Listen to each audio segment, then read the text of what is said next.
bien, bonsoir à tous. Et vraiment, je vous souhaite la bienvenue. Je souhaite la bienvenue aux étudiants. Je sais que certains sont de la filière Infocom, peut-être de la mineure journalisme, qu'il y a aussi des étudiants de lettres. Et puis, bienvenue à vous tous, habitués des soirées du service culturel, ou peut-être c'est la première fois que vous venez ici à l'université, vraiment soyez les bienvenus. Donc vous avez peut-être, vous avez peut-être vu à l'entrée qu'il y avait un petit flyer qui rassemble toutes ces belles soirées en résonance. Elles ont été initiées cette année par le grand artiste Alfred Hoyard. Et après Eric Fotorino, elles vont se poursuivre avec différents artistes. Et la prochaine soirée, ce sera avec Jean-François Zigel. Donc vous avez, je pense que là, et le piano, on va aussi avoir une autre très belle soirée. Soirée en résonance, ça fait 3 ans qu'on organise ce type de soirée. Le premier à être venu nous parler de la résonance, c'était le grand philosophe Armut Rosa. Et donc l'idée, c'est vraiment d'inviter des personnalités du monde artistique et culturel et de les entendre dans leur parcours, dans leur rapport au monde, dans la résonance qu'ils ont avec le monde et dans leur manière de s'engager chacun de manière singulière pour ce monde. C'est vraiment le cas d'Eric Fotorino ce soir, vraiment que je remercie beaucoup de son temps, de sa générosité. Il devait venir l'année dernière, mais il était souffrant et vraiment il a tenu sa promesse et il nous rejoint ce soir. Donc merci beaucoup Eric. Et je voulais dire aussi que cette soirée, elle est organisée en partenariat avec l'Illyriade de la langue française. Donc je vais laisser Marie-Lise Six, qui est la présidente, dire quelques mots. Merci beaucoup Anne, bonsoir à tous.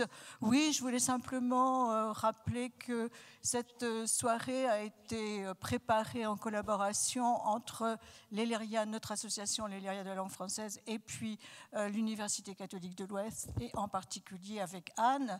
Nous organisons de temps en temps, de cette manière, des rencontres littéraires, culturelles, en partenariat, puisque ce partenariat existe depuis de nombreuses années.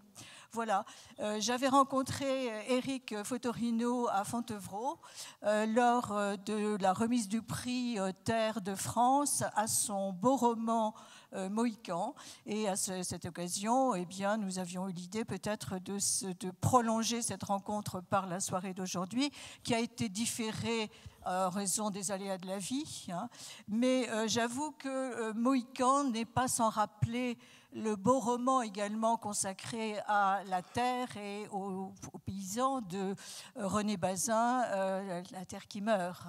Et on pourrait mettre les deux romans en perspective. Voilà, je ne veux pas être trop longue et je redonne le micro à Anne.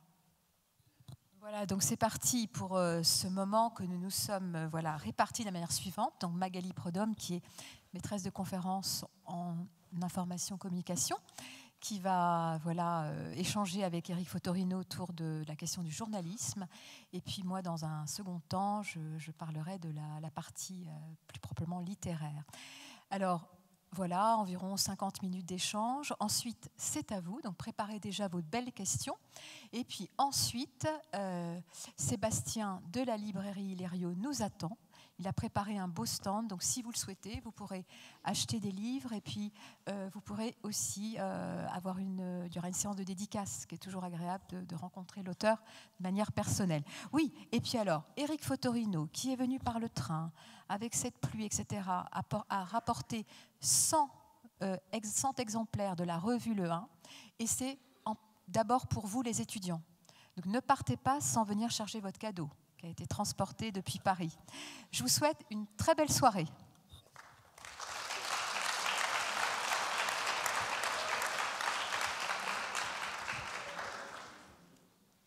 Alors Eric Fotorino, bonsoir. Vous vous décrivez comme un saltimbanque, un funambule. La malouine que je suis ajouterait comme un clin d'œil au festival de la Cité Corsaire que vous êtes également un étonnant voyageur de la profession de journaliste. Vos voyages dans la profession, comme pour la profession, vous ont conduit toujours plus loin. Et chez vous, comme l'écrivait Claude Lévi-Strauss, le voyage n'est pas un but, mais un moyen indispensable pour comprendre l'autre. Vous faites le choix de travailler le thème des matières premières au début de votre carrière de journaliste, à la sortie de vos études à Sciences Po Paris. Nous sommes en 1983. La spécialité est peu répandue au sein des rédactions, mais ces matières premières s'imposent sous votre jeune plume comme un angle qui raconte en creux l'humain.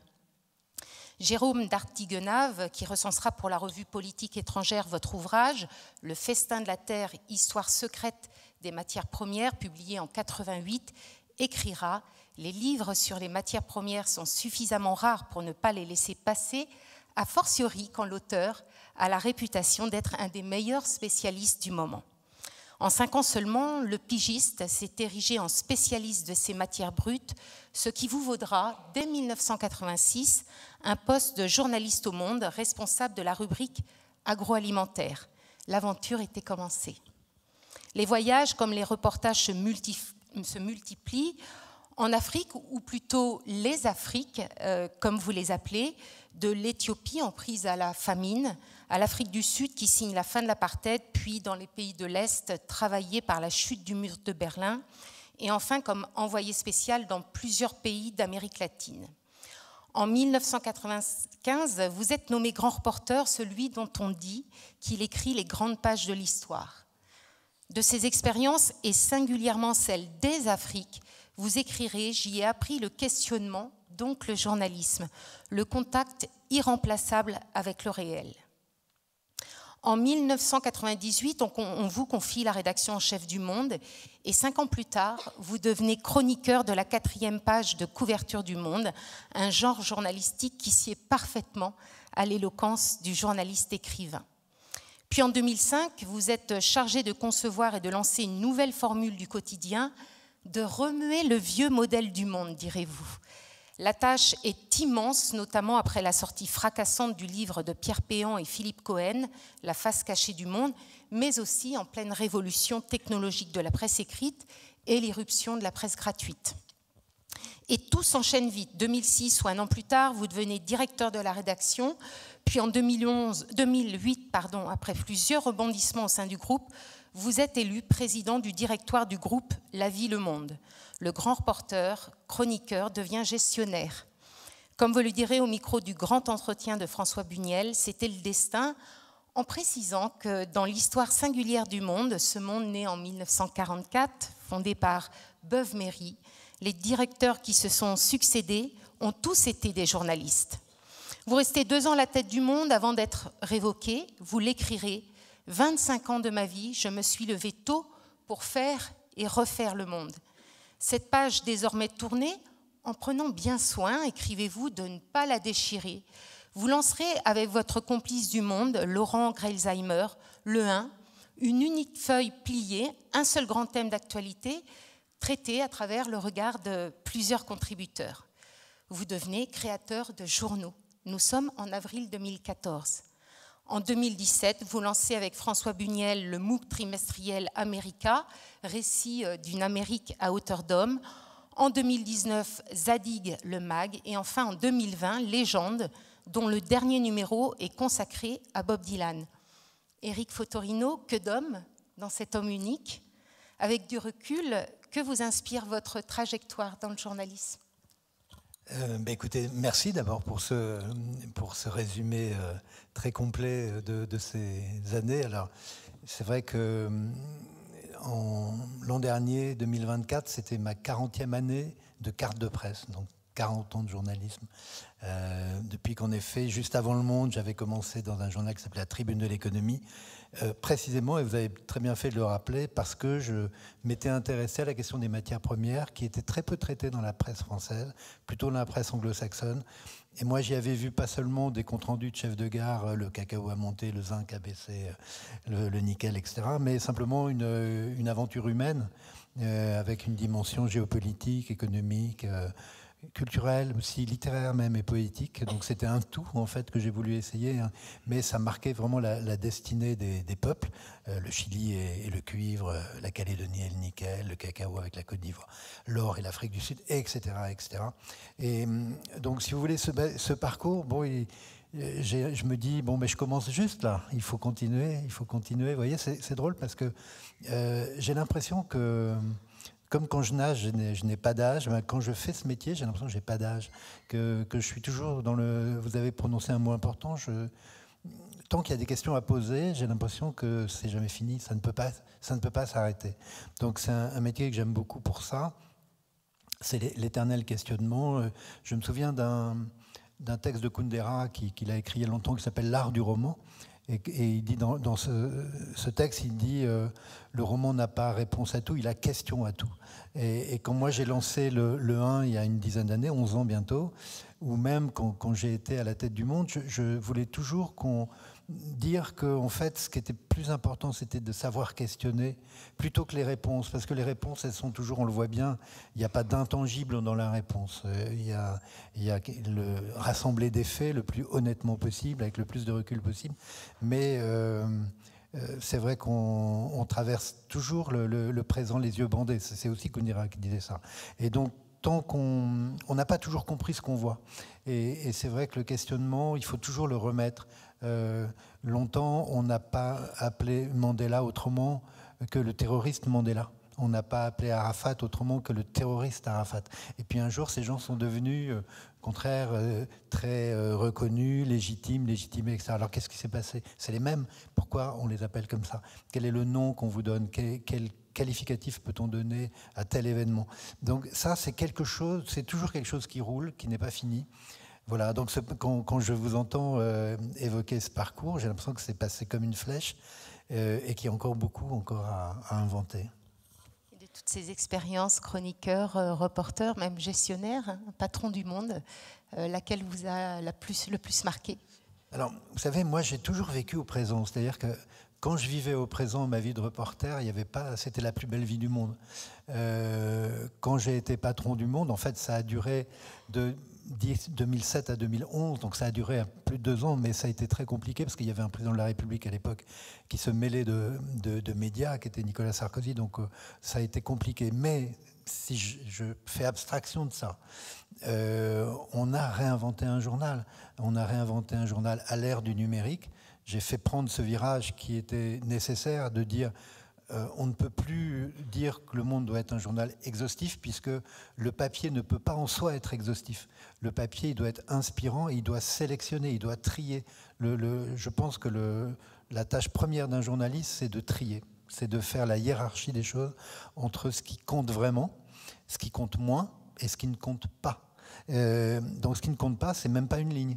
Et le papier, c'est intéressant pour ça comme support parce qu'il vous pousse à la hiérarchie alors que les médias modernes, le web, le net, etc.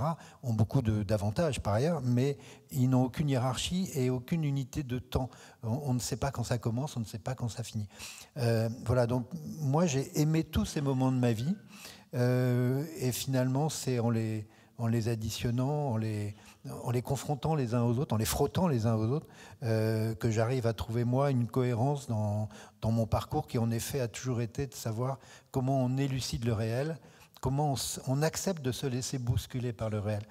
Voyez, vous parliez de mes premiers reportages du monde. Bon, j'avais 25 ans en Éthiopie, et c'est vrai que je me souviens très bien que lorsque je suis parti pour la première fois en Éthiopie, je crois que j'avais lu tous les articles qu'avait pu écrire ce journal depuis 10 ans, de Jean-Claude Guibaud, de plein d'autres reporters. Et plus je les lisais, et plus j'avais peur de ce que j'allais voir. Et finalement, quand je suis resté 2 fois 3 semaines en Éthiopie, en plus la première fois c'était avec le docteur Minkowski, qui était un pédiatre, qui avait écrit Le médecin aux pieds nus, qui était un homme assez formidable et qui voulait toujours voir tout ce qui se passait dans les hôpitaux. Et donc je l'avais suivi et j'avais vu toute la pathologie du tiers-monde dans quelques lits d'hôpital. C'était assez dur pour moi. Et puis après, on avait assisté à des distributions d'aide alimentaire en Érythrée, dans le Tigré, etc. Mais ce que je voyais surtout, c'était la force vitale des gens, c'est pas la mort. Même si la famine, même si le sida, etc. Donc ce que je veux dire, c'est que ce qu'ont écrit les autres avant vous, bien sûr que c'est ce qu'ils ont écrit au moment où eux étaient là. Mais même peut-être vous arrivez 1 mois, 2 mois, 1 an, 2 ans après, et vous ne verrez pas la même chose. Donc moi, j'ai compris, et plus ça a été dans mon métier de reporter, moi je suis allé à la documentation, non pas parce que ça ne m'intéressait pas, mais parce que je considérais qu'il fallait que je fasse confiance à ma propre expérience de ce que j'allais voir, découvrir et ressentir. Il faut arriver assez innocent, assez vierge, sinon on a tellement d'idées en tête déjà que ce qu'on va voir, on va le biaiser par son propre ce regard déjà influencé d'une certaine manière. Vous avez évoqué, là à l'instant, vous avez opposé la presse écrite et le numérique s'agissant de la question de la sélection, même de la hiérarchisation de l'information. En 2012, au micro du grand entretien de François Buniel, à la question sur l'avenir de la presse écrite, 2012, vous répondiez « La presse écrite a encore une mission immense, celle d'inventer l'offre éditoriale indispensable pour les sociétés du XXIe siècle dans cet océan, disiez-vous déjà à l'époque, déchaîné de l'information. 13 ans plus tard, dans un contexte où domine la fatigue informationnelle, parfois une parole polluée, comme l'appelle Marielle Massé, quel est le rôle et l'avenir de la presse écrite selon vous ? Bon, alors déjà, je suis d'accord avec moi en 2012, donc c'est déjà ça, parce que je ne suis pas toujours de mon avis. Mais je pense effectivement que, d'abord, les supports d'information, de ce point de vue-là, je serai, on va dire ici, agnostique, c'est-à-dire que je n'ai pas de préférence, je n'ai pas de conviction que tel support est meilleur qu'un autre. Ce qui est important, c'est qu'est-ce qu'on va donner comme message. Mais en revanche, les supports ont leur spécificité. Lorsque j'ai rapatrié en 2008 le monde.fr dans les locaux physiques du Monde, ça a été une révolution assez importante, puisque jusque-là, la jeune équipe du web du Monde, qui portait la marque Le Monde, ils étaient quai de la Loire dans le 19e arrondissement, quand nous, Le Monde, on était boulevard Blanqui. On ne se connaissait pas, on ne savait pas qui était. Et donc, il y avait beaucoup de malentendus, beaucoup même de tensions, d'énervements. Et donc, je les ai fait arriver, et je peux vous dire, c'était le congrès de Vienne tous les jours. Il y avait des étages où on ne pouvait pas aller, parce qu'il fallait des passes pour aller voir les gens du numérique.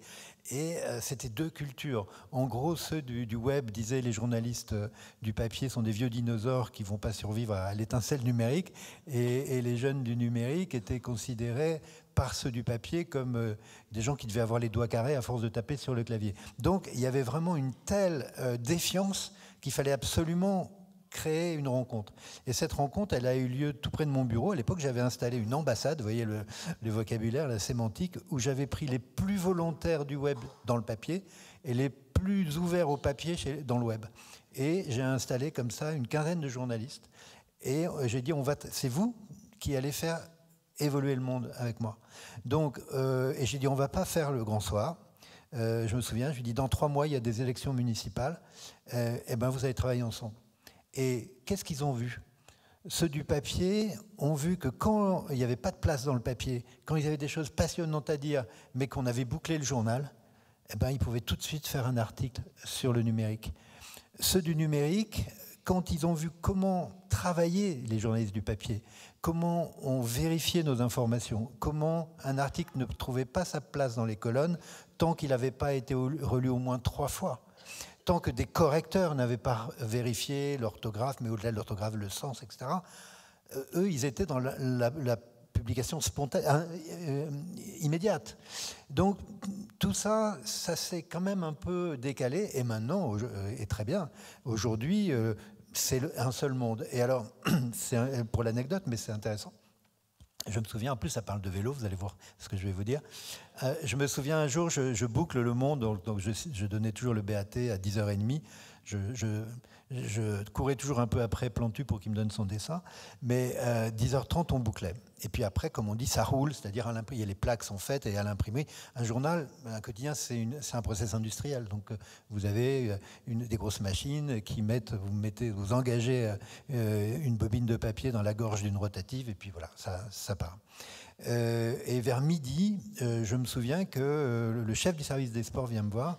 Il me dit, écoute, il faut qu'on arrête, parce qu'on arrêtait quelquefois quand on avait une très grosse information. On arrêtait de rouler, il fallait qu'on remettait un papier, etc. Là, il me dit, écoute, faut arrêter, il faut faire un repiquage parce qu'on a la preuve que Lance Armstrong était dopé. Bon, j'ai dit, oui, alors il savait bien que ça m'intéressait, mais j'ai dit, écoute, oui, mais... Et là, je lui ai dit, écoute, non, on va continuer à rouler, c'est le cas de le dire, les relatatifs, je ne vais pas les arrêter, mais en revanche, tu m'écris tout de suite 2 feuillets, tu mets l'essentiel, un bon article, c'est pas la littérature, un bon article, c'est où est l'info, comment elle est sourcée, enfin qui, quoi, où, quand, comment, et puis dans synthétique, etc. Bon, il n'était pas très content, mais il le fait. Et une demi-heure après, l'information est en ligne. Et je me souviendrai toujours, parce que ça a été une pédagogie extraordinaire, j'ai souvent dit aux journalistes, quand je faisais des réformes au Monde, vous n'allez pas aimer les faire, mais vous allez voir que les lecteurs vont être contents. Et c'était ça mon pari, c'est comme ça que ça a marché. Moi, je m'en fiche si j'aime ou pas faire quelque chose, si je sens que c'est utile d'abord, que c'est un besoin, et que la destination d'un journal, c'est pour ses lecteurs. Eh bien, le soir à 20h, c'était David Pujadas qui ouvrait le 20h, et il ouvre avec, d'après le journal Le Monde, Lance Armstrong était dopé. Donc, le lendemain, à la conférence de 7h30, la conférence de direction, on est tous debout, j'aurais dit, vous voyez, hier, les médias, qu'est-ce qu'ils ont dit? Ils ont dit d'après Le Monde. Donc, nous sommes Le Monde. Donc, on se moque de savoir si c'est du numérique ou c'est du papier. L'information selon laquelle, et qui a été confirmée, avérée, que Lance Armstrong avait utilisé de l'EPO pendant des années, ce qui a valu quand même un coup de tonnerre dans le sport, puisqu'on a effacé 7 fois le nom de Lance Armstrong du palmarès de la plus grande épreuve cycliste du monde. C'est nous qui l'avons donné, Le Monde. Peu importe. Demain, je suis sûr qu'aujourd'hui, très peu de gens, sinon aucun, à part les acteurs concernés, se souviennent de savoir si c'était dans le papier ou si c'était sur le web, le site qui l'ont appris. Donc voilà, pour moi, il y a une complémentarité évidente. Simplement, il faut savoir l'organiser. Et bien sûr, à l'époque où moi j'ai fait cette nouvelle formule du Monde, il y a 20 ans maintenant, il n'y avait pas les réseaux sociaux. Donc il n'y avait pas l'enfermement de l'information dans des bulles numériques algorithmées qui colorent une information soit pour la soutenir, soit au contraire pour la défaire, pour la critiquer. Peut-être aussi un petit clin d'œil sur cette vaste enquête de Lance Armstrong. On en a parlé cet après-midi avec les étudiants en sociologie du journalisme. Rendre hommage à l'immense enquête qu'a conduite le journaliste Damien Ressio au titre de l'équipe. Qui est rentré dans l'équipe d'abord pour le football, avec une spécialité dopage, et il s'est très rapidement penché sur le cas Lance Armstrong. C'est une enquête fleuve au long cours. Il est allé jusqu'à passer un DU de pharmacologie pour examiner les examens sanguins qu'il recevait sur Lance Armstrong. Donc, c'est un bel hommage. Vraiment de l'investigation. Oui, oui, absolument. Qu'est-ce qui, selon vous, reste d'universel parmi les valeurs aujourd'hui qui animent cette profession de journaliste, dont on voit les frontières qui ne cessent de s'étendre entre influenceurs et youtubeurs, des journalistes qui singent les influenceurs ou les youtubeurs qui singent les journalistes. Qu'est-ce qu'il y a de commun entre ces deux communautés ? C'est difficile comme question parce que le journalisme, c'est un métier. Il a des règles, il a une déontologie. Ça ne veut pas dire que les journalistes ne se trompent pas, ils se trompent, mais simplement, il y a des filtres et il y a quand même toujours la nécessité qu'on doit intégrer, que chacun doit intégrer, qui travaille pour l'intérêt général, même s'il est dans une entreprise privée. Mais l'intérêt général, c'est quoi? C'est que l'information n'est pas un bien comme les autres. L'information, bien sûr, est devenue un bien marchand, mais elle est avant tout un ressort, un moteur d'une démocratie. Si vous n'êtes pas informé correctement, il est évident que la démocratie ne peut pas fonctionner. Et la démocratie, c'est faible, est faible si l'information est faible. Il n'y a qu'à regarder une carte du monde et on voit que dans les dictatures, l'information n'existe pas. C'est de la propagande, c'est quelque chose de tronqué, etc. Donc je pense que la valeur commune, c'est de dire le vrai, de chercher le vrai, sachant que la vérité a toujours plusieurs visages. Depuis Trump, on sait qu'il y a maintenant des vérités alternatives. Ça veut dire qu'une vérité qui est le contraire de la vérité, qui est son contraire. Et si vous voulez, pour moi, cette quête de vérité, elle doit être obsessionnelle. La difficulté, je trouve, aujourd'hui, et c'est ce qui distingue probablement les youtubeurs, enfin ce que vous dites, les influenceurs, etc., c'est qu'est-ce que c'est qu'informer, qu'est-ce que c'est que faire du bruit. Et aujourd'hui, malheureusement, on pense que la bonne information, c'est celle qui fait du bruit, qui est reprise, et même si elle n'est pas exacte. Donc là, je pense que la valeur de l'information, elle a du mal à se conjuguer avec j'allais dire, la divinité des temps modernes, qui est la vitesse. Et je me souviens d'un jour d'un pilote de Formule 1, une bêtise, de Mirage, et qui disait quand on passe Mach 1, Mach 2, le plus grand risque c'est de perdre connaissance. Et ça m'avait intéressé parce que je m'étais dit, je trouve très profond de lier la vitesse et la perte de connaissance. Plus on va vite, plus on perd connaissance. Et donc pour moi, c'est pourquoi je réponds aussi en boucle avec le papier, c'est que le papier est un lieu de ralentissement. Et pour moi, ralentir et réfléchir, c'est à peu près la même chose.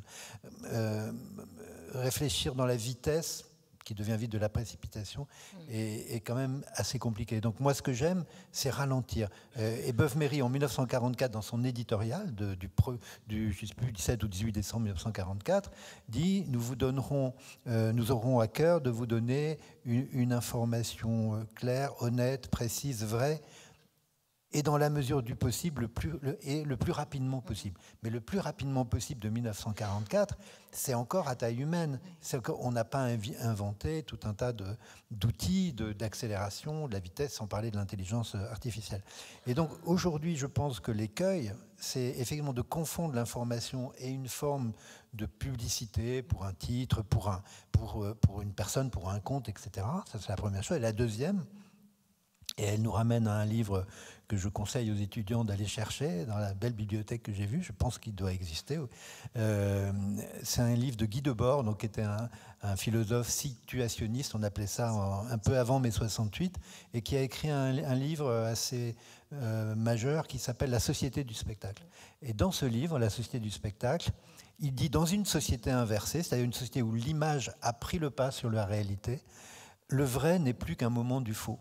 Et moi, cette phrase, le vrai n'est plus qu'un moment du faux, je la trouve tellement vraie. J'ai dit, même c'est terrifiant à quel point elle est vraie, parce qu'aujourd'hui, je pense qu'un des défis des journalistes ne sera pas seulement de créer de la hiérarchie, mais de savoir instantanément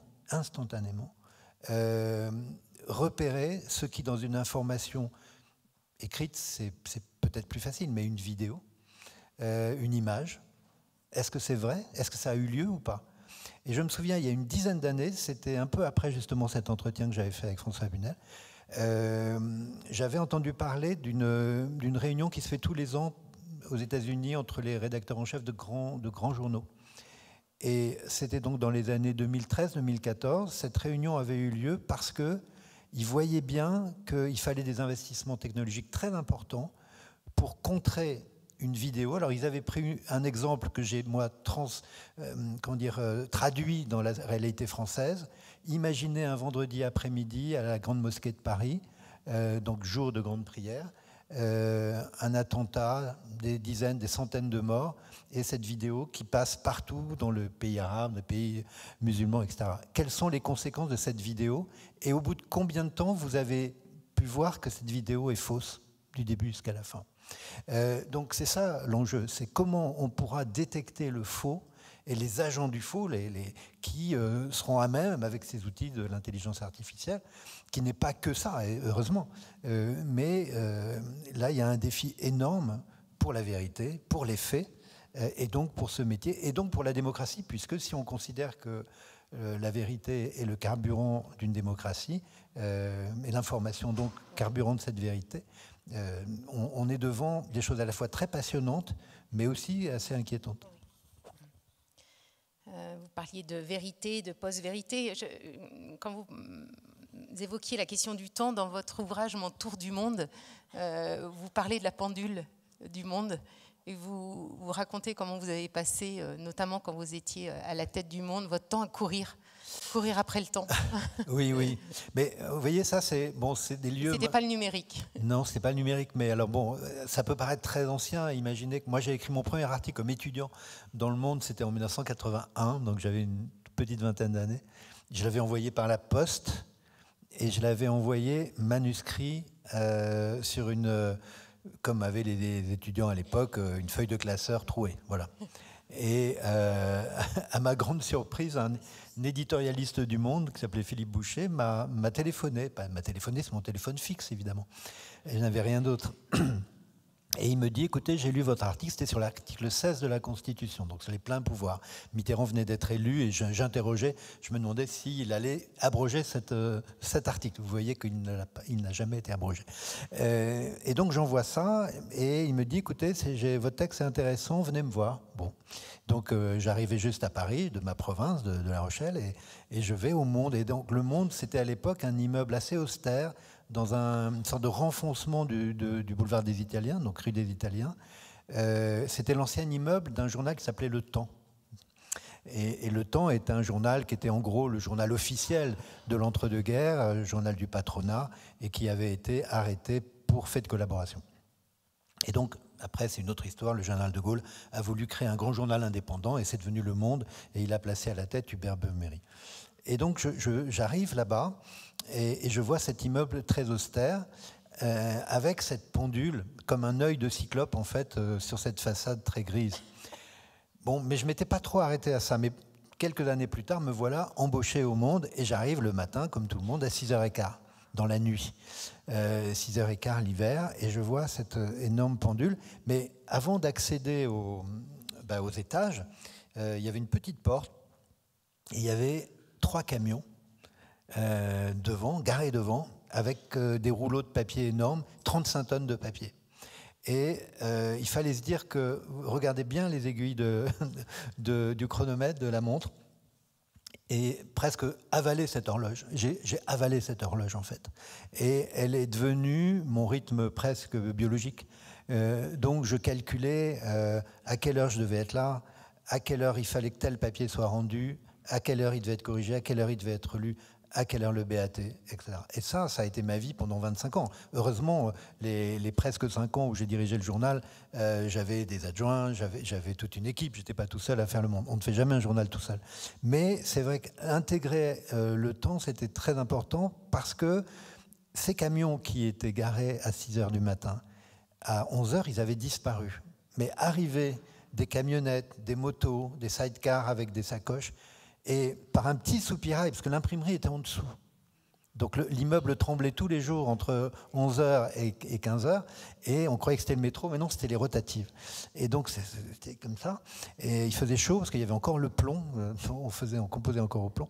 Et là, à un moment donné, par les soupiraux, il y avait 4 ou 5 soupiraux, pas très grands, et on voyait des mains qui poussaient des paquets de journaux, et après, ces journaux étaient chargés par des véhicules qui filaient à Orly, à Roissy, Gare Montparnasse, etc., pour les distribuer à travers la France.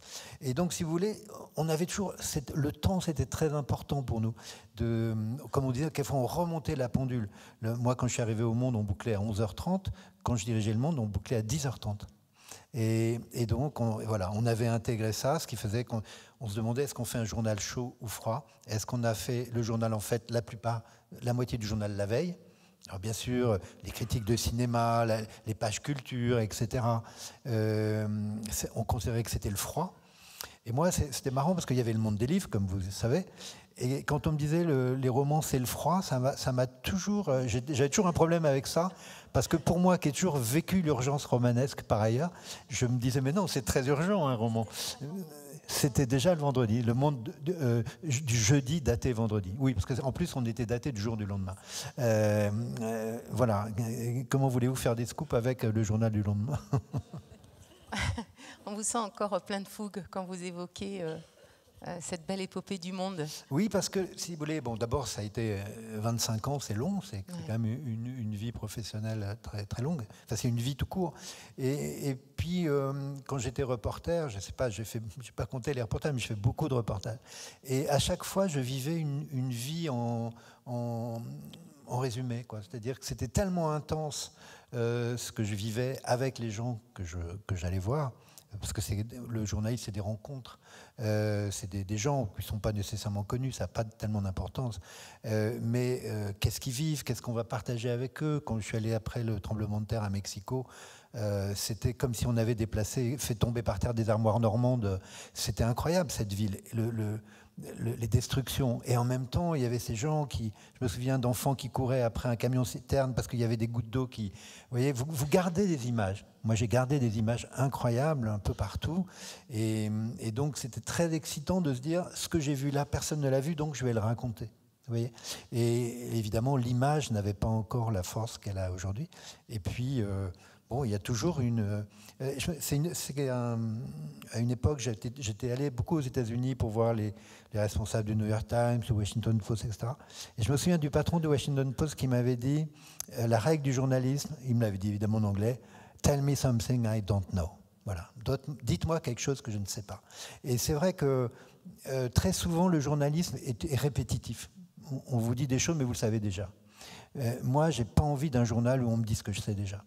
J'ai bien envie d'un journal où on me dit ce que tu crois savoir, c'est parce que, et là on te donne tout le contexte, et là c'est intéressant, c'est un peu le projet du 1, on ne donne pas tellement d'informations dans le 1. À partir de données du moment, de thèmes du moment, on va les décortiquer pour essayer de les comprendre. Parce que, et j'arrête là avec, c'est que, en fait, pour moi, l'information n'a de sens que si elle devient de la connaissance. Une information, bon, c'est une information. Demain, plus personne ne paye pour une information. Mais payer pour une explication, oui, ça c'est important. Donc je pense que la valeur ajoutée qu'on peut apporter, ça veut dire qu'on a de la mémoire, qu'on est capable d'amener du contexte. Quand des gens vous disent ah, ça, on n'a jamais vu ça. On n'a jamais vu ça parce que, comme dit Régis Debray, on vit dans le présentisme. On pense que l'histoire, c'était il y a 10 minutes. Mais si on fait des références à ce qui s'est passé il y a 20 ans, il y a 30 ans, regardez aujourd'hui une affaire qui me touche, de l'affaire Boualem-Sansal, on parle de l'Algérie, mais c'est une mémoire très importante. On ne peut pas parler de ça comme si ça venait d'apparaître. Donc je pense tant qu'on ne met pas une profondeur de champ, une mémoire dans l'information, on ne crée pas la connaissance qui va vous permettre justement d'apprécier une information à sa juste valeur. Merci Sheran. Une dernière petite question à l'adresse de nos étudiants qui sont ici. Donc parmi l'assistance, beaucoup de jeunes gens aspirent à devenir journalistes. Quels conseils auriez-vous envie de leur donner ? C'est un bon conseil aussi.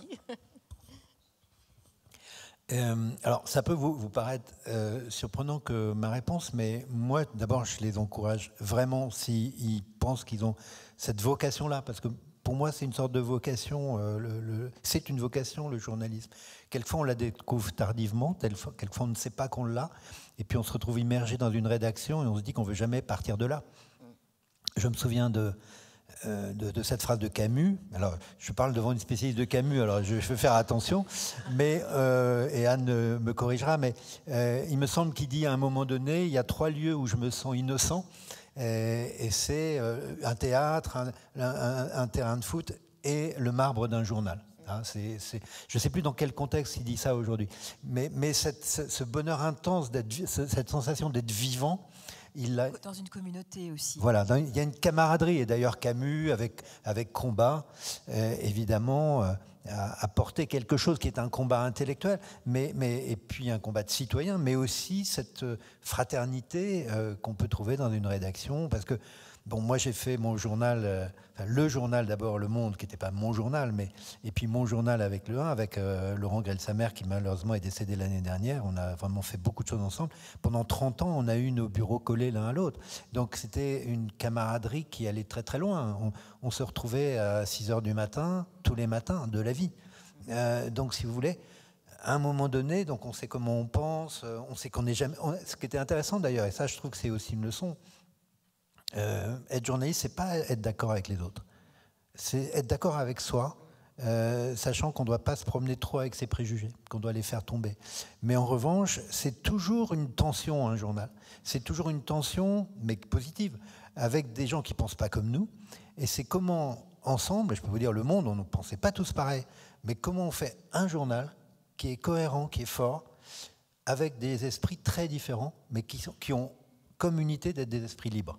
Ça, moi, je pense que c'est très, très, très important.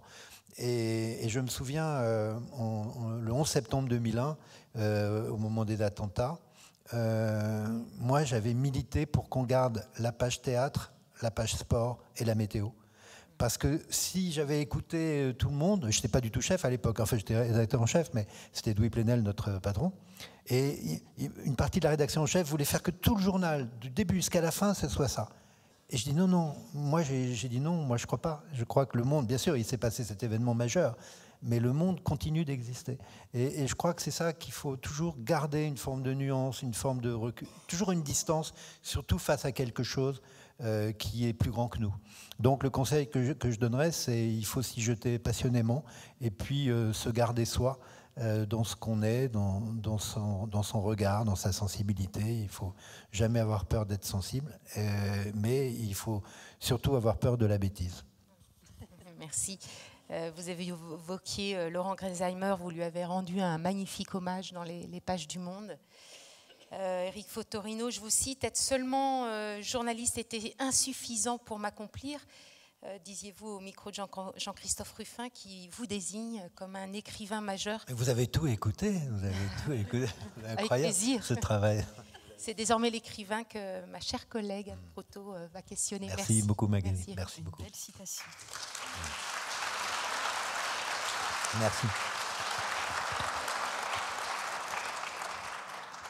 Merci Magali, merci Eric. Alors à côté effectivement de cette brillante carrière journalistique, vous avez écrit beaucoup d'ouvrages, reçu de nombreux prix et non des moindres, puisque quand même le prix Femina, entre autres pour Baiser de cinéma. Alors comment s'est passée cette transition entre, je dirais, l'écriture journalistique et l'écriture littéraire, qui sont... C'est de l'écriture, mais c'est pas pareil, je pense. Des faux amis. Des faux amis. Alors, comment ça s'est passé? Comment et pourquoi, finalement? Je savais qu'il y aurait des questions très difficiles à un moment donné. Bon.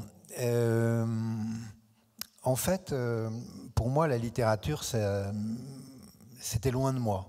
Je ne m'étais jamais imaginé comme un écrivain. Comme quelqu'un d'écrivant, oui, mais un écrivain, avec ce que ça représentait, je sais pas, pour moi c'était un peu inaccessible, mais surtout ça ne me concernait pas. Ce qui me concernait, c'était mon identité. Et d'ailleurs, je pense que j'ai été attiré, même peut-être inconsciemment, par un journal comme Le Monde, parce que son identité était tellement forte que j'avais pas, moi, besoin d'exister en tant que tel. Je veux dire par là, je me souviens très bien quand j'allais dans des conférences de presse au tout début au Monde, je disais même pas mon nom, je disais Le Monde, et on m'installait toujours au premier rang, toujours à côté du patron, toujours Le Monde. Ouais, j'avais même pas besoin de dire quoi que ce soit d'autre. Et c'était pratique. Et finalement, quand j'ai eu 26, 27 ans, j'ai commencé à écrire donc Le Festin de la Terre, un livre sur les matières premières, dont je dois dire que j'ai été très surpris de voir qu'il a reçu le prix du meilleur livre d'économie pour ses qualités littéraires. Et c'était quand même assez rare qu'un livre d'économie soit primé pour des qualités littéraires. Mais au-delà de ça, c'était une période, si vous voulez, où j'avais l'impression que je pourrais remplir toutes les colonnes du journal, qu'il me manquait quelque chose à moi, Eric, pas... Et donc, et je ne savais pas trop quoi, ou si je savais, c'était... mais en fait, j'étais qui, moi, là-dedans? J'étais qui puisque je me réfugiais toujours, justement, c'est le titre du livre d'Emmanuel Carrère, D'autres vies que la mienne. C'était toujours d'autres vies que la mienne qui m'intéressait. Et donc, je n'avais pas vocation à raconter autre chose que d'autres vies que la mienne. Voilà. Et puis... après la parution de mon premier livre, donc Le Festin de la Terre, il y a un auteur, mais je ne savais pas qu'il était un auteur, qui était un économiste, qui avait lu mon livre, qui s'appelait Éric Arnoux, et un jour il a lu mon livre, et il m'a dit « Mais vous savez que vous êtes un écrivain ?» Je lui ai dit « Non, je ne sais pas, je ne crois pas. » Et il me dit « Si, et vous devriez écrire parce que je pense que c'est important pour vous, me dit-il. » Et là, j'étais quand même très surpris. Et ce Éric Arnoux, c'est au mois de septembre de l'année suivante, dans Le Monde, je vois sa photo, mais il ne s'appelait pas Éric Arnoux, il s'appelait Éric Orsena. Et là, je me dis, mais alors, c'est un écrivain, enfin, je débarquais complètement, et je lis son livre sur les matières premières, puisque l'exposition coloniale, c'est l'histoire du caoutchouc. Il obtient le prix Goncourt, d'ailleurs, et donc, quelques mois après, il me rappelle. Il me dit, vous vous souvenez de ce que je vous ai dit il me dit, mais il faudrait commencer maintenant. Et bon, donc, la chance, quand même, incroyable. Et je me retrouve envoyé spécial au Panama en 1989. Et je vous passe les détails, mais à un moment donné, je suis assigné à résidence parce qu'on me prend pour un Américain et ils ne veulent pas des journalistes américains, donc je ne peux plus sortir de mon hôtel. Je ne suis pas en prison, mais je ne peux plus sortir de mon hôtel. Et là, je suis face au Pacifique, au pont des Amériques. Je me débrouille pour essayer d'avoir un avocat que j'ai trouvé au bout de quelques jours. J'ai toujours retenu son nom, Ricardo Arias Calderón, parce qu'il m'a un peu sauvé la mise quand j'enquêtais sur la Légion d'honneur du général Noriega. Ce qui m'a donné l'occasion de faire, je trouve, une très belle enquête dans Le Monde sur le Panama. Mais je reviens à votre question, Anne. Je suis bloqué là. Et j'écris les pages de ce qui va devenir mon premier roman, qui s'appelle Rochelle. et sur mon identité, sur mon histoire. Mais je me dis que tout ça ne vaut pas grand-chose, mais malgré tout, je l'envoie à Orsena quand je rentre en France. Et il m'appelle et il me dit moi, je veux lire l'écrivain, je ne veux pas lire le journaliste. Bon, ben, je me dis, voilà, je suis un journaliste, je ne suis pas un écrivain, et puis c'est comme ça. Bon.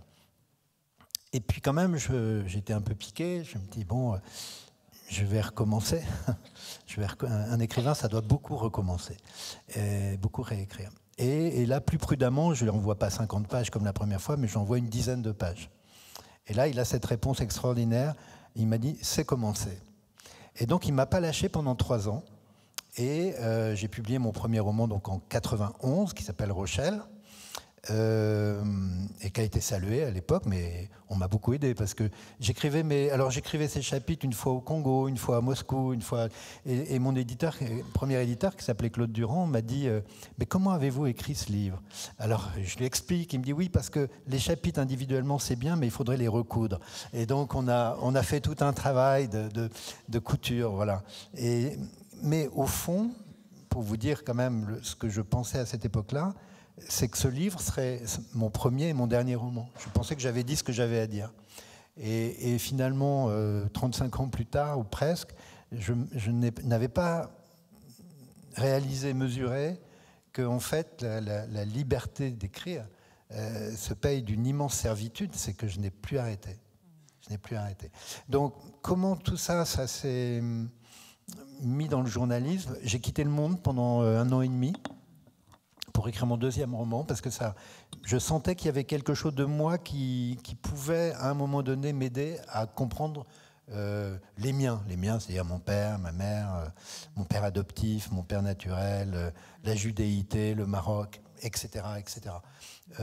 Voilà. Mais une fois que j'ai dit ça, je pourrais vous dire tout autre chose, c'est-à-dire, quand j'avais 17 ans, je suis tombé, alors bon, je faisais que du vélo, je ne lisais que l'équipe, et ma mère me disait « lis, Éric, lis ». Et bon, et évidemment, quand on vous lit ça, vous ne lisez pas. Mais un jour, j'ai fini quand même par lire, et il y a 2 textes que j'ai lus. Un de Paul Guimard, qui s'appelle « Rue du Havre », et qui est un très beau petit livre. Bon, Paul Guimard a écrit Les choses de la vie, il a écrit des choses très belles, qui avait un style extraordinaire, assez éblouissant. Et dans ce livre, il relie des destins de façon tellement incroyable, c'est comme un tour de magie, ce texte. Et je me suis dit, ah oui, quand même, si c'est ça, écrire, c'est quand même quelque chose de fort. Et puis, ça je m'en doutais, mais je ne pensais pas que ça me concernait. Et puis, peut-être plus troublant, je suis tombé sur un recueil de poésie que devait avoir ma mère, d'Henri Michaud, qui s'appelle Équador. Et Équador, c'est un très beau recueil d'un homme qui est tuberculeux, qui fait le voyage en bateau dans les années 20, je crois, 20 ou 30, jusqu'en Amérique du Sud. Et dans ce recueil, il y a un poème qui s'appelle « Je suis né troué ». Et j'ai lu ce poème, et j'ai pleuré. Et je n'ai pas compris ces larmes. Je l'ai refermé comme si un livre était un pistolet chargé, en fait. Donc je l'ai reposé, et je me dis pourquoi. Et en fait, ce qui m'a fait pleurer, je crois, c'était 2 ou 3 vers, pas plus. C'était j'ai un petit trou dans la poitrine et il souffle un vent terrible.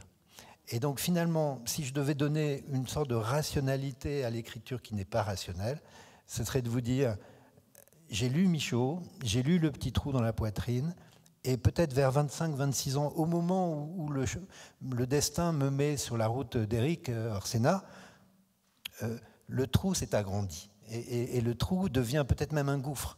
Et si ce gouffre, je le laisse grandir encore, je tomberai dedans.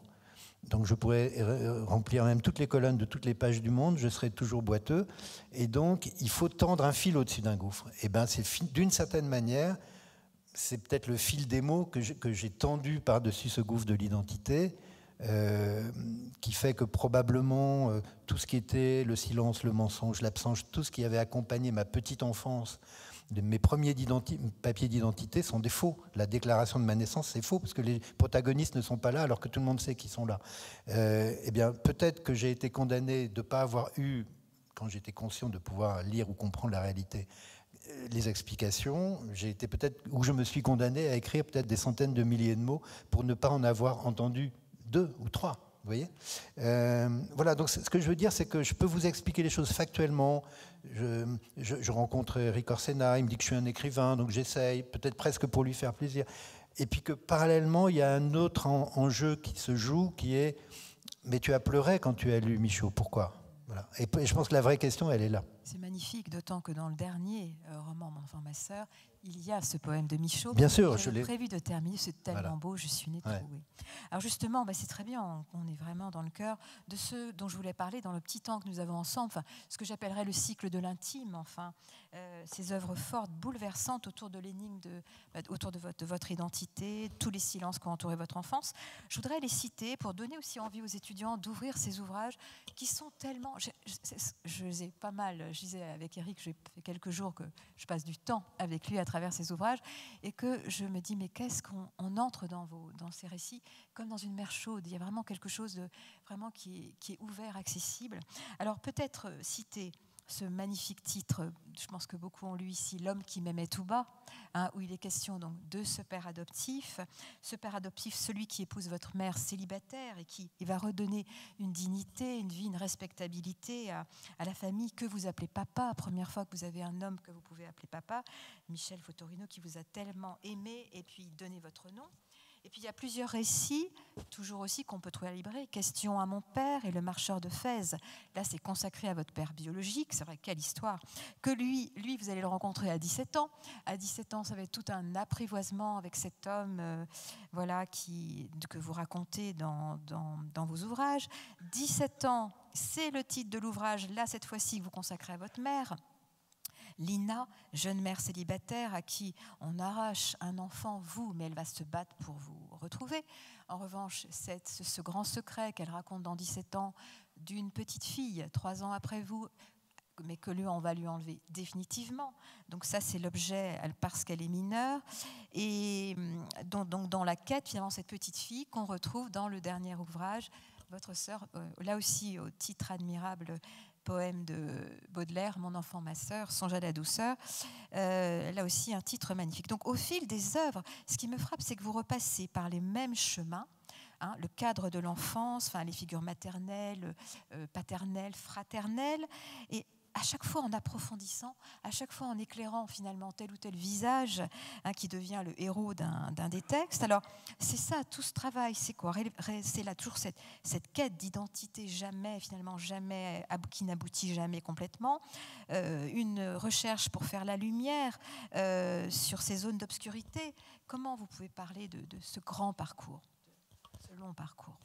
Oui, alors effectivement, vous avez cité un peu les jalons avec ces textes, et puis il y a des textes qui ne sont pas autobiographiques, mais comme Korsakov, par exemple, qui est un grand roman sur l'oubli et sur la mémoire, donc où il y a bien sûr des parts de moi, ou en tout cas de ce que je crois pouvoir rassembler de moi. Disons que je pense qu'au fur et à mesure, j'ai vu la nécessité, ou plutôt, j'ai vu la force que pouvait avoir la fiction. Alors ça, c'est pour les étudiants en journalisme, ça peut paraître étrange. La force de la fiction pour élucider le réel. Voilà. Ouais. Je crois que c'est ça. Une fois, j'avais été invité à la New York University pour parler de L'homme qui m'aimait tout bas. Et je crois que c'est là que j'avais formulé pour la première fois ça. Parce que il y avait des étudiants de Columbia, il y avait des étudiants de lettres et de journalisme d'ailleurs ce soir-là. Et j'avais essayé d'expliquer qu'en effet, pour moi, il y a un dicton populaire qui dit « prêcher le faux pour connaître le vrai ». C'est-à-dire imaginer, parce que je n'avais que ce recours-là, je savais 2 ou 3 faits, mais cette situation douloureuse pour ma mère était tellement justement douloureuse que c'était très lacrymogène et aucun fils n'a envie de faire pleurer sa mère. Donc j'ai compris que j'étais livré à moi-même pour essayer d'éclairer ces chemins de l'identité. Et qu'il faudrait probablement que j'y revienne à plusieurs fois en ouvrant des portes différentes. Et c'est vrai que ma première grande élucidation, c'est bien sûr avec Korsakov. Rochelle, c'est comme je ne dis pas le brouillon, mais c'est comme un premier roman avec toutes les imperfections d'un premier roman. Il y a toutes les intentions, mais c'est ce que j'étais capable d'écrire à 30 ans. Après, plus tard, j'ai mieux compris probablement ce que c'était qu'un roman ne doit pas tout expliquer. Un roman doit laisser justement l'imaginaire du lecteur. Il y a des silences dans un roman, il y a des blancs dans un roman, des soupirs comme dans la musique, quoi. Les blancs entre les mots, c'est comme des soupirs. Il faut essayer d'apprivoiser une certaine écriture, une forme d'écriture qui n'est pas trop travaillée. Et donc, pour essayer de répondre à la question d'Anne, votre question Anne, c'est l'idée que l'écriture, pour moi, est devenue une sorte de nécessité instinctive. C'est-à-dire que je n'ai jamais réfléchi à écrire. J'ai l'impression que j'écris comme un animal. Alors, un animal n'écrit pas, mais je veux dire par là, il y a quelque chose d'animal, de non-pensé, sans intention. Et c'est comme ça que naissent les livres et qui m'ont amené dans des zones où peut-être même rationnellement, je ne serais pas allé. Parce que je ne savais pas grand-chose. Mon dernier livre, Mon enfant, ma sœur, je savais très peu de choses sur cette petite fille. Mais le fait d'interroger, parce que je ne cesse de l'interroger, d'interroger une absente, et comment fait-on le deuil d'un vivant, comment fait-on le deuil d'un vivant, tout ça, ça m'a porté bien plus loin que ce que j'aurais imaginé. Voilà, donc ce chemin, il m'a permis d'éclairer, c'est sûr, et que je suis beaucoup plus... je sais beaucoup mieux qui je suis et qui sont les miens, qui je peux appeler les miens. J'ai une petite anecdote, mais j'étais très ami avec un homme que j'ai beaucoup admiré, qui s'appelait Jean Daniel, qui était le créateur du Nouvel Obs. C'était un monsieur âgé, bien plus âgé que moi, et de temps en temps, on déjeunait ensemble. Et un jour, il m'invite à déjeuner, il m'offre son dernier livre, et son livre s'appelait Les miens. Les miens. Et je lui dis, voyez, Jean, moi, je serais incapable d'écrire un livre et de donner ce titre Les miens, parce que je ne sais pas bien qui sont les miens. Et ça, c'était toute la différence entre quelqu'un qui ne se pose pas de questions sur qui il est, il sait, il a un père, une mère, etc., et quelqu'un qui a été adopté, dont le père, on ne sait pas trop. Au début, on m'a dit qu'il était mort à la guerre, quand même. Hein, donc, on revient d'un mensonge tellement loin. Et puis, dont on apprend qu'il est marocain, puis qu'il est juif, et que ce n'est pas de bonnes nouvelles. Que nous, on est d'une famille plutôt catholique, etc. Donc, il a fallu que je réponde à des questions auxquelles personne ne me donnait vraiment de réponse. Et j'ai souvent comparé mes livres vous savez, quand j'étais enfant, et non, ça n'existe plus aujourd'hui, mais quand on allait au cinéma, on était un peu en retard, la salle était sombre, et il y avait une ouvreuse avec une petite lampe piotte qui éclairait comme ça en zigzagant et qui vous amenait à la salle au siège que vous alliez occuper. Et j'ai toujours, moi, vu mes livres comme cette lumière zigzagante. Mais à la fin, c'est quand même toujours l'obscurité qui gagne. Et donc, finalement, pour moi, ayant défriché, ayant écrit tous ces textes, il n'empêche qu'au fond de moi, ça reste quand même assez obscur. Donc la littérature est toujours une tentative. C'est jamais, elle n'a jamais gagné pour de bon. Elle trace un chemin. Et c'est peut-être ça aussi qui la sépare du journalisme. Le journalisme, à un moment donné, c'est quelque chose de fini. Ben voilà, il s'est passé ça, on l'a. Après, c'est le temps qui sera le grand juge de ce qu'il en est. C'est la force la puissance de votre style qui donne justement ce caractère énigmatique. C'est-à-dire une question que j'avais sur roman. Ça s'appelle roman. On sent très bien que c'est un matériau intime très lourd. Et que ce qui m'impressionnait, c'était que peut-être tout n'est pas vrai, mais tout sonne juste. Tout sonne très juste pour les lecteurs que nous sommes. Oui, ça c'est important que l'écriture soit juste. C'est-à-dire que, d'ailleurs, dans juste, il y a justesse et justice. Non pas que la littérature soit une œuvre de justice, elle peut l'être, mais c'est pas mon moteur. Mais en revanche, je pense que, surtout comme je traite de sujets assez lourds, comme vous dites, il faut que l'écriture soit suffisamment, je ne sais pas si c'est légère, mais en tout cas qu'il y ait quelque chose dans l'écriture qui dégage suffisamment d'énergie et de lumière pour que précisément, même des choses sombres qu'on raconte, le lecteur puisse les percevoir comme étant quand même un ray de lumière qui passe justement dans cette obscurité. Donc pour moi, le style, c'est très important, et en même temps, parce qu'il faut toujours nuancer jusqu'à un certain point. Je veux dire par là que quand j'étais plus jeune, je ne savais pas ce que c'était qu'écrire, donc je surécrivais. Et à un moment donné, j'ai compris que le plus dur, c'est d'être simple, d'avoir une écriture très simple qui coule comme de l'eau. Vous avez rappelé ce prix Femina il y a quelques années, mais le plus beau cadeau que j'ai eu pour ce prix Femina, c'est qu'Antoine Gallimard, puisque c'était BD de cinéma, et donc pendant tout l'automne, toutes les critiques qui paraissaient sur ce livre, c'était le roman modianesque d'Éric Fotorino. Modianesque, c'était tellement un hommage pour moi. Et donc, un mois après, Antoine Gallimard m'a dit, écoutez, Patrick Modiano aimerait beaucoup vous rencontrer. Bon. Et donc, on a dîné ensemble avec Modiano. Et il était bavard ? Il était bavard. Quelle chance. Je peux vous dire. Et son épouse, qui est d'Afrique du Nord, qui est de Tunisie, était tout autant bavarde. Donc c'était très sympathique. Et je lui ai dit une chose, je lui ai dit, vous savez, je crois que si j'écris, c'est grâce à vous. Et c'est vrai, parce que donc c'est ce que j'aurais pu ajouter tout à l'heure quand je vous ai parlé d'Équador et de Paul Guimard. On avait un prof de français, on était en terminale, on faisait philo, mais ou en première, qui nous avait dit, bon, il y avait le programme, mais il nous avait fait acheter La rue des boutiques obscures de Patrick Modiano. J'étais allé l'acheter au Quartier Latin, non pas à Paris, mais à La Rochelle. Il y avait une librairie qui s'appelait le Quartier Latin. Bon, et je m'étais dit, c'est bien, il n'est pas trop épais, donc ça va aller. Et finalement, ce texte était incroyable pour moi, non pas tellement le style ou quelque chose comme ça, mais je vais redire quelque chose sur le style de Modiano, mais je me dis, ah bon, mais on a le droit de faire ça. On a le droit d'aller fouiller, de dire, ce personnage c'est peut-être mon père, je ne suis pas sûr qu'il me veuille du bien, etc. Elle, ma mère, mais je ne sais pas trop si elle s'occupe de moi. Je me dis, mais c'est incroyable. Et donc, après, j'ai lu, il est sûrement l'auteur avec Romain Gary et Marguerite Duras que j'ai tout lu. Je ne veux pas me vanter parce que peut-être je pourrais être pris à défaut, mais je crois que j'ai tout lu. Et Modiano, ce que j'ai adoré de livre en livre, c'était cette épaisseur qu'il y avait. On sentait que c'était lourd ce qu'il y avait derrière. Ce gamin qui est un peu ballotté, dont personne ne s'occupe, il est toujours avec des gens étranges, etc. Mais la simplicité de la phrase, c'est tellement dur de faire ça. Et pour moi, l'exercice de style, tous les étés, dans ma maison de campagne près de La Rochelle, je relis pratiquement un été sur deux Villa Triste, parce que c'est un texte, c'est comme de l'eau qui coule. Voilà. Et donc le style, pour moi, c'est de l'eau qui coule.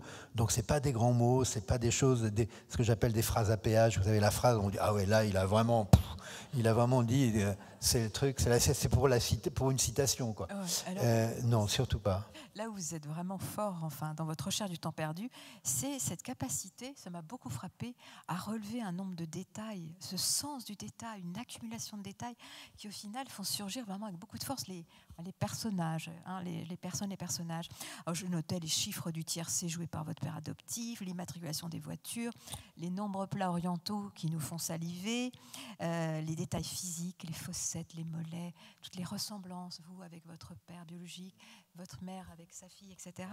Alors, je me disais, je pense à la phrase de Michon, écrire, c'est la résurrection du réel. Et je me disais, mais est-ce que vous avez une mémoire prodigieuse ou est-ce que, justement, c'est l'acte même d'écrire qui fait surgir cet afflux d'images ? Ah oui, alors peut-être les deux, parce que je crois que j'ai beaucoup de mémoire, que je suis même assez hypermnésique, mais sur certaines choses, mais peut-être comme chacun d'entre nous.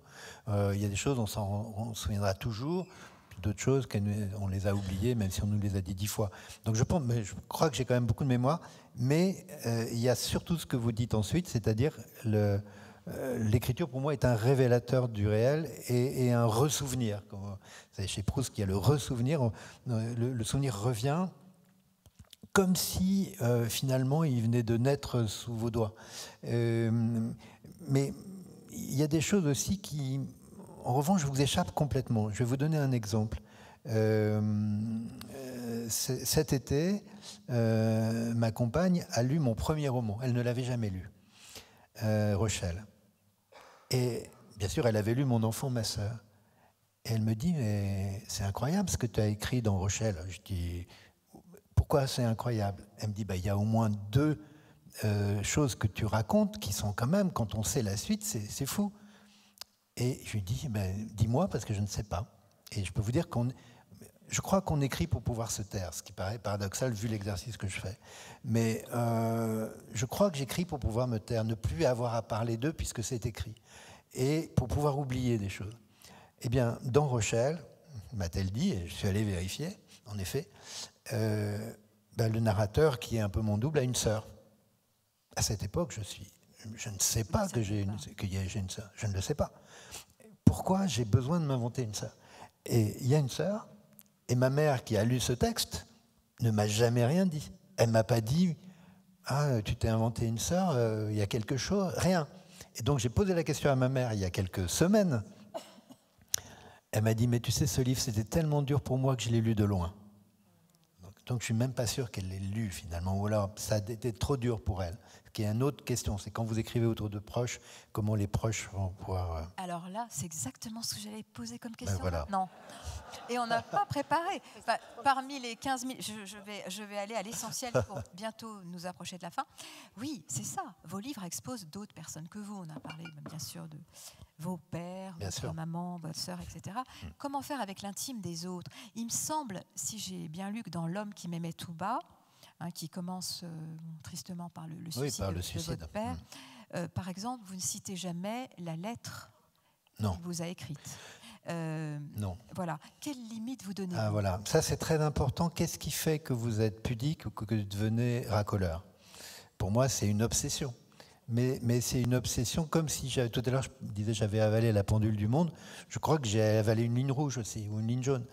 Il y a quelque chose qui, dans mon écriture, instinctivement, parce que c'est encore l'instinct, me fait écrire des choses dont je pense que je pourrais les partager avec le public, avec les lecteurs, et que ça pourra peut-être éclairer des gens, les aider ou je ne sais quoi. Mais en revanche, je ne suis pas les mettre mal à l'aise, au sens... oui, mais enfin là, c'est impudique, c'est du voyeurisme. Donc pour moi, il y a une ligne très ténue, ce n'est pas une frontière avec un cadastre, mais il y a une ligne ténue entre ce que je pense devoir dire, qui est de l'ordre de la sincérité, et ce que je pense ne pas devoir écrire, qui est de l'ordre de la pudeur. Voilà, quelquefois, c'est pas très éloigné, mais il n'empêche que j'essaye ça. Et c'est vrai que ces livres m'occasionnent toujours beaucoup de courriers, d'ailleurs, y compris du courrier comme avant, c'est-à-dire des gens qui écrivent, qui ne tapent pas un mail ou qui n'ont pas nécessairement mon mail, mais qui écrivent chez Gallimard. Et c'est vrai qu'à chaque fois, tout d'un coup, des inconnus qui m'écrivent me racontent des pans de leur vie, au-delà même de ce que j'aurais moi osé raconter, parce que tout d'un coup, ils ont senti dans cette écriture et dans cette accession de l'intime que peut-être je peux comprendre, ressentir, partager des drames qu'ils ont vécus ou des émotions qu'ils ont éprouvées. Moi, souvent, des gens m'ont dit, vous avez retrouvé votre père, mais moi, je ne l'ai jamais retrouvé. Et je suis resté avec cette interrogation. Par exemple, pour mon enfant, ma sœur, des gens m'ont dit, mais moi, ça m'est arrivé. Des femmes m'ont dit ça, mais moi, on m'a dit que l'enfant était mort. Or, il n'était pas mort, etc. Donc, tout d'un coup, il y a toutes ces variations autour de quelque chose que vous avez ouvert, initié, et qui crée une sorte d'intimité, de partage. De fraternité, un singulier qui ouvre vraiment à l'universel. Alors, juste terminer quand même par ce magnifique livre, Mon enfant, ma sœur. J'avais prévu donc votre dernier ouvrage que j'ai trouvé très beau. Là, j'ai vraiment lu pour la première fois il y a quelques jours. Et je voulais lire un passage parce que c'est là qu'on voit qu'à la fois, combien le travail que les autres romans ont déjà fait en vous. Et je trouve par rapport au personnage de la mère, il y a une compassion pour cette femme. Donc vous épousez sa douleur. Justement, vous nous direz pourquoi vous avez choisi ce sorte de poème en prose. Et je voudrais, alors attends, juste vous lire un tout petit passage, à la fois sur la douleur de cette femme à qui on a donc arraché son enfant, et votre douleur à vous de ne jamais avoir connu cette sœur. Maman est facile à reconnaître, même assise, elle a besoin d'air. Un simple regard l'éparpille, marque sa défaite. Elle est en faute, elle est en fuite éternelle. Petite fille inquiète devant l'angoisse qui la tenaille, elle sort son bâton de rouge à rêve. Et si elle pleure, elle ajoute un trait d'eyeliner, un filet d'arc-en-ciel. Mon trouble quand elle dit « je vais me refaire les yeux ». Maman ne connaît pas la douceur de l'oubli. Chaque jour, elle essaie de t'effacer et chaque jour, elle échoue. Soulagée de son échec, elle inspire ton nom, elle expire ton nom. 60 ans qu'elle vit en apnée, tu es sa peine à respirer. Quelle plus grande douleur que le deuil d'une vivante. Je t'écris comme à la mer, avec l'espoir immense et fou qu'une nuit dans ton sommeil, tu reçoives de mes mots le sel d'un embrun, l'esquisse d'un appel. Je voudrais te rencontrer.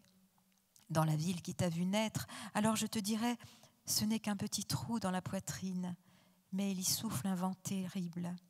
Ces mots me fissurent, font le tour de ma blessure.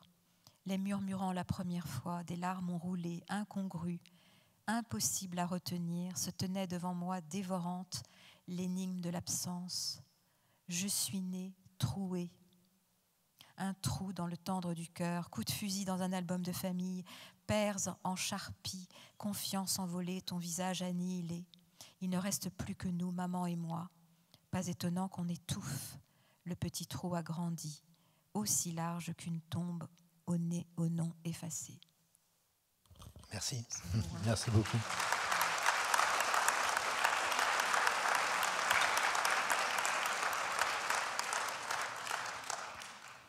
Bien d'entendre, de faire entendre, de faire résonner cette langue magnifique. Oui, c'est très émouvant de l'entendre lu par vous. Et en fait, ce texte, c'est comme vous l'avez dit, c'est un long poème. Donc, ce qu'on voit dans les pages, c'est le blanc. Et l'autre jour, il y a une dizaine de jours, j'étais avec Jean-Pierre Siméon à Orléans. On a fait une soirée sur la poésie. Et il a évoqué mon livre et il a cité une phrase de Claudel que je ne dirais pas bien, mais lui la disait très bien, mais qui disait en gros ce qui fait ma poésie, ce n'est pas les mots que je cloue à la page, mais c'est le blanc qui l'entoure. Voilà. Et je crois que c'est encore mieux que ça. Hein, mais ce que je veux dire, c'est que je me souviens une des premières interviews que j'ai faites pour mon enfant, ma sœur, la journaliste qui est venue me voir, elle a ouvert le livre, elle m'a dit tout ce blanc, c'est son absence. Et j'ai trouvé ça très beau parce que, vous voyez, quand vous faites les choses instinctivement, je ne me suis pas levé un matin en me disant, tiens, j'ai jamais écrit en 30 ans de poèmes, etc., et je vais faire ça, mais je ne l'aurais pas fait, et ça n'aurait pas sonné. Mais là, je n'ai pas pu l'écrire autrement. C'est un texte que j'ai commencé à écrire dans des trains, en venant comme ça à des rencontres, ou dans des voyages. Et donc pendant des mois et des mois, cette interpellation du début du livre, qui dure à peu près 100 pages, sont des questions que je pose sur les yeux, sur l'origine, et c'était sur des feuilles volantes. Et une fois un jour j'ai dit ça, mais en fait ce livre au début c'était des feuilles volantes. Et je me suis dit, ah tiens, des feuilles volantes, tant que c'est des feuilles volantes, ça n'existe pas. Parce qu'une feuille volante, par définition, elle peut s'envoler. Et un jour, je ne sais pas à quel moment, j'ai senti que c'était un bien précieux, parce que ces lignes écrites sur des feuilles de papier, sur des dos d'enveloppe, sur des dos de factures, des choses, n'importe quoi, mais ce n'était pas rassemblé. Et à un moment donné, j'ai commencé à tout grenoter, parce que j'ai compris que c'était peut-être un livre qui était en train de se former, comme la mer se forme. Vous voyez, à un moment donné, elle se creuse, et il y a quelque chose de puissant qui arrive. Mais au départ, c'était ça, des mots jetés comme ça, comme on jette un peu des bouteilles à la mer, et sans avoir d'intention sur l'usage que j'en ferais. Et au fur et à mesure, ça s'est en effet reconstitué comme un texte qui est celui-là, c'est-à-dire une longue poésie, ça rime pas, ça sonne. Et ce que j'ai voulu, c'est la musique. Et ça, je dis ça pour ceux qui écrivent ou qui veulent écrire, mais depuis maintenant assez longtemps, peut-être une quinzaine d'années, chacun de mes manuscrits, avant que je les donne à mon éditeur, je les dis toujours à haute voix, toujours. Et c'est incroyable le nombre de phrases qui tombent, le nombre de mots qui s'en vont, le nombre de pages quelquefois que je supprime, parce que rien ne peut résister qui soit médiocre ou répétitif ou mal emmanché. Quelquefois, alors c'est pas grand-chose, c'est un mot qu'il faut mettre au début au lieu d'à la fin. Quelquefois, c'est une phrase qu'on croit, comme si le lecteur n'avait pas compris, mais on l'a dit déjà beaucoup mieux 20 pages avant. C'est pas la peine de lui redire. Vous voyez ? Eh ben, l'oralité, alors que c'est l'écrit, et la lecture silencieuse ne le voit pas, ça, parce que vous lisez. Mais si vous le dites, eh bien, et moi, par exemple, Korsakov, je me souviens, c'était un roman de 1000 pages. Et on a publié un roman de 600 pages. Voilà. Vous vous rendez compte, près de la moitié.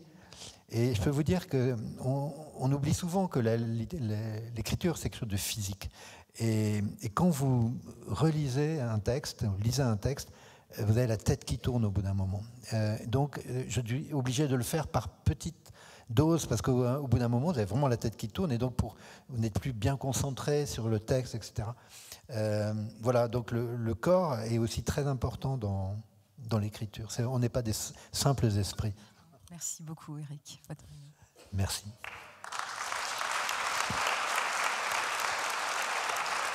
Merci à vous. Merci à toutes les deux.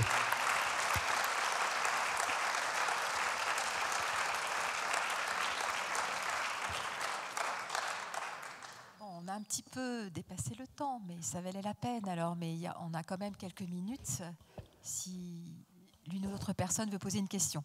Voilà, on va vous apporter un micro. Voilà.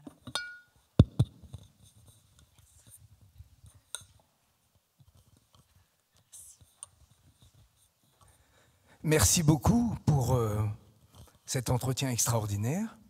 Merci à Mme Prodhomme pour la façon dont vous avez présenté la carrière de M. Fotorino. Et je m'aperçois en tant que cycliste urbain et lecteur du Monde, comme quoi tous ces titres dont on nous a parlé, le numéro 1, la nouvelle version du Monde et tout ça, c'est quelque chose qui ont vraiment accompagné ma vie parisienne à ce moment-là, quand j'étais professionnel. Et c'était un grand moment, un rappel. Et je voudrais revenir sur cette extraordinaire idée de la série America, que je dirais comme un radeau que vous nous avez offert pour passer la tourmente et le désespoir de voir arriver ce pantin à la présidence des États-Unis. Et là, le voir de nouveau arriver, vous n'auriez pas quelque chose à inventer pour nous éviter qu'on se désespère? En tout cas, je vais reprendre la lecture d'America. Il m'en manque quelques numéros, mais je vais essayer de les trouver. Vous me direz lesquels, on pourra s'arranger. Merci beaucoup. Non, mais merci de rappeler effectivement America. Alors non, je vais vous décevoir, on ne va pas le refaire. On s'en est parlé avant les fêtes avec François Bunel.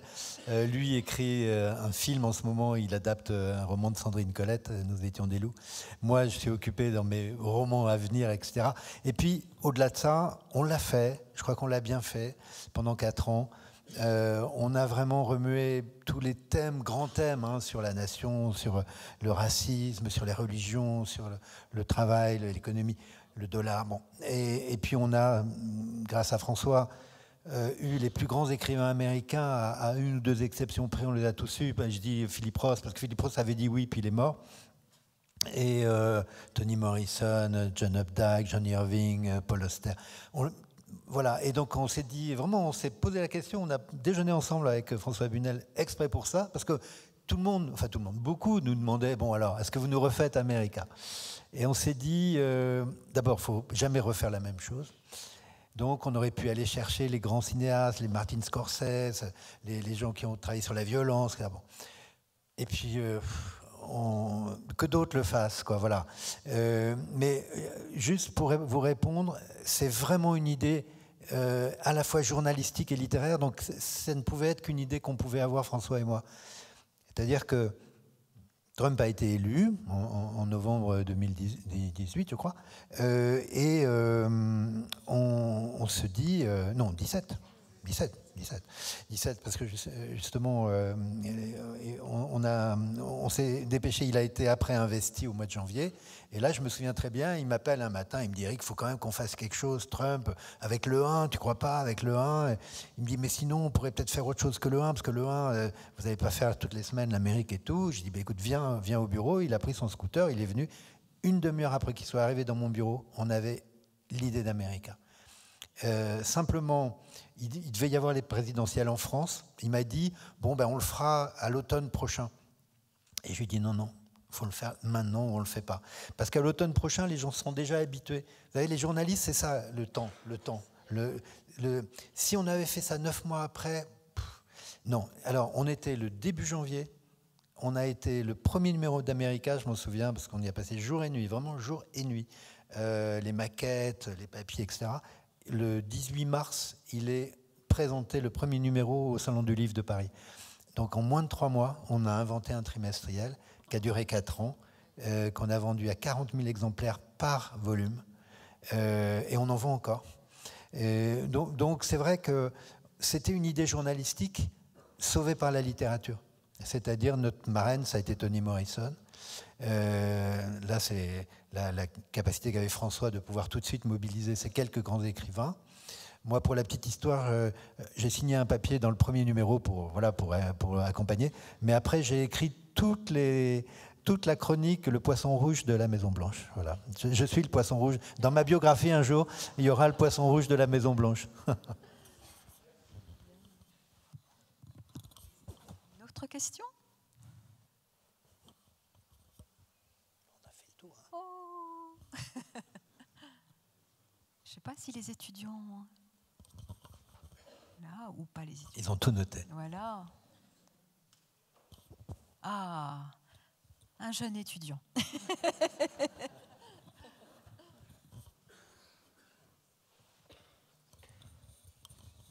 Merci beaucoup, c'est vraiment passionnant.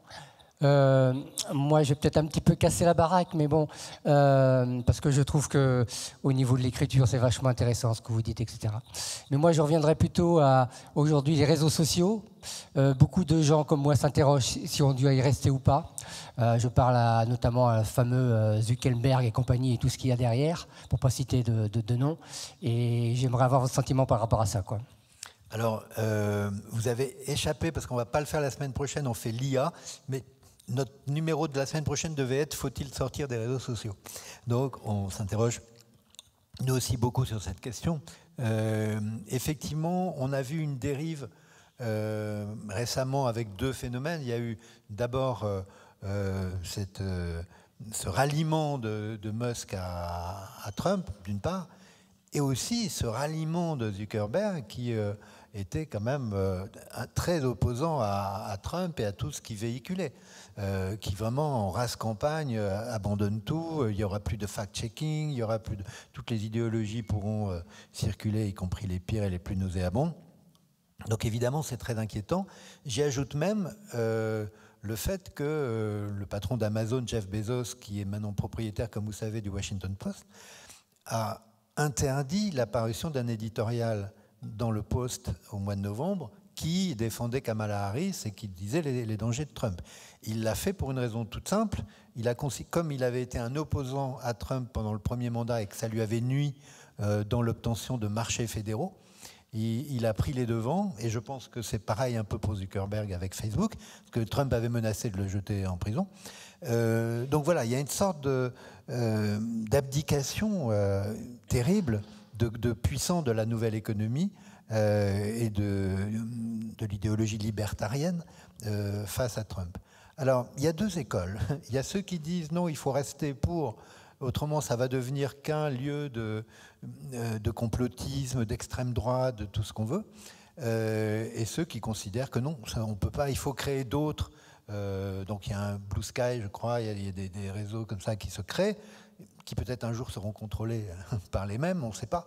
Mais je n'ai pas la réponse, mais on se pose cette question parce qu'effectivement, on considère en tout cas que rester là, et probablement, on n'a rien à faire là-dedans quand on est justement dans un débat d'idées ouvert, intelligent, etc., que c'est pas un lieu, c'est plus des lieux pour. Maintenant, pour autant, les réseaux sociaux, ils existent. Et que même si on s'en retire, même massivement, ils existeront.